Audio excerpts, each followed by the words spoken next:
What's up, people? It's your girl Adeola. Nigerian president is trying to dissolve the labor union. Really? In a democratic country? That means there will be no other national body that can stand up against the government when it does something wrong. Mr. Jonathan, Dr. Jonathan, you know, I always forget about the PhD. The PhD thing is very important. So yeah, Dr. Jonathan, you really need to wake up because this is 2012, okay? Why don't you keep doing what you've always done, you know? Because we all know that the labor union in Nigeria, they easily, you know, sell out. And we know that you like to buy one and get one free. You know what I mean? Once you buy NLC, you easily get the consent of TUC. Okay, so why don't you just keep buying one and getting one free, doing what you've always done, and at least it will look like we're a democratic country. The other day, the federal government of Nigeria announced that they want to stop internet streaming, you know, like what I'm doing right now. It's like, once again, this is 2012 and the world is actually moving forward. Even in countries where the president doesn't have a PhD, there's actually freedom of press. Okay, you know, I'm not really worried about Nigeria blocking internet streaming. You know why? Because somebody will embezzle the money that they are supposed to use for that. You know, we all know they have a reputation for embezzlement, and I know somebody somewhere will embezzle the money that they are supposed to use for that project. So we don't need to worry about that. You know, with Nigerian politicians, anything is possible. Like the woman Haruma Oteye, the Director General of Security and Exchange Commission, she spends like 850,000 naira on food in one day. Okay, that's like $6,000 on food in one day. What did she eat? Probably, you know, she probably had like gold for breakfast, silver for lunch, diamond for dinner. Oh Lord, I love Nigerian politicians. With them, anything is possible. And she spent about 30 million naira on hotel bills within 8 months. Okay, that is more than 190,000 US dollars on hotel bills in 8 months. Wouldn't it be nice if they give her the project, you know, to stop the online streaming? That would be nice because it's not gonna happen. So I'm sure you've all heard about Kony 2012. You know, the 30-minute video about Uganda. You've seen it on YouTube, Facebook, Twitter. By the way, did you know that the maker of that movie, Jason Russell, the one with his son, he was arrested in San Diego. Guess what? He was drunk and masturbating in the public. I'm sorry, but I'm a Christian woman. It's so hard for me to say things like that, but yes. He was arrested for masturbating in the public while he was drunk and he was undressing himself. I mean, if you're gonna go about telling the world to save Uganda, you should be more responsible, right? Anyway, so his video about Uganda, in case you've not seen it, is about the warlord in Uganda, Joseph Kony, who's known for abducting like 30,000 children into his army. Now, there are some things you need to know before you continue to make donations to Invisible Children. That's the name of the organization. Yeah, number one, Kony left Uganda about 6 years ago. Okay, the last time anybody had anything about Kony was like 6 years ago. The second thing is, this footage does not represent the present day Uganda. Children are back to school. Uganda is peaceful. Nobody goes to bed wondering, oh my God, what will happen before morning? Would Kony take my child? That is not happening. The third thing you should know is that the company that made this video, they call themselves Invisible Children.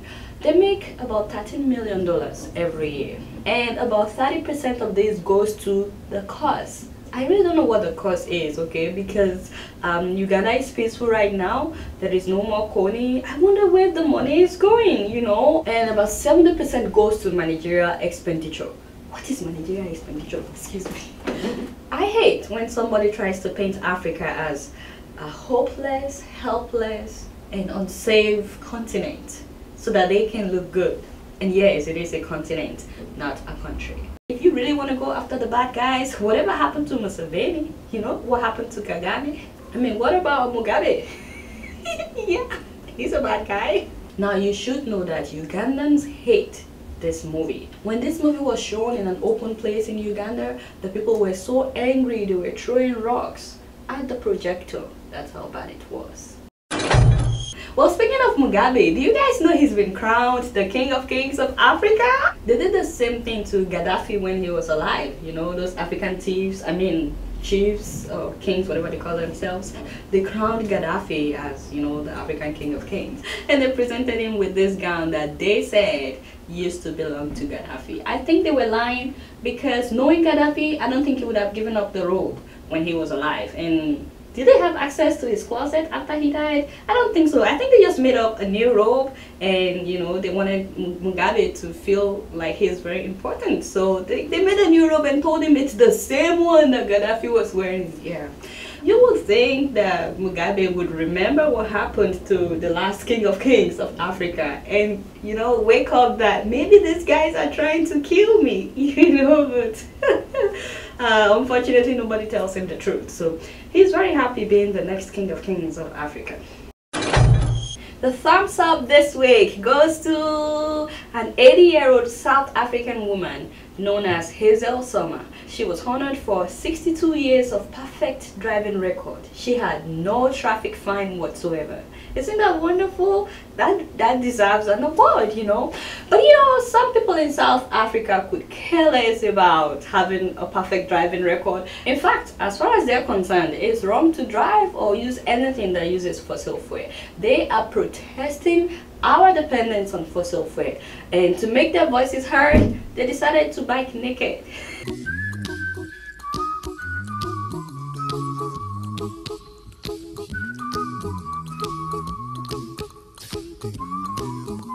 They call it the World Naked Bike Ride. It's an annual demonstration against human dependence on fossil fuel. The thumbs down this week goes to the president of Malawi, who recently announced that the people in Malawi should stop patronizing independent media because they are saying bad things about him.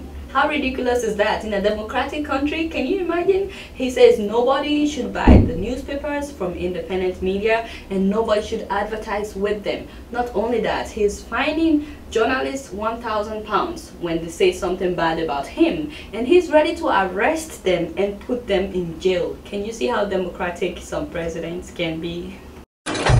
Before I leave today, I want you guys to see a little bit of Benin Republic.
Alright y'all, it's been real and I'm keeping it real right up in here. Until next week, I'ma see y'all later. Peace out.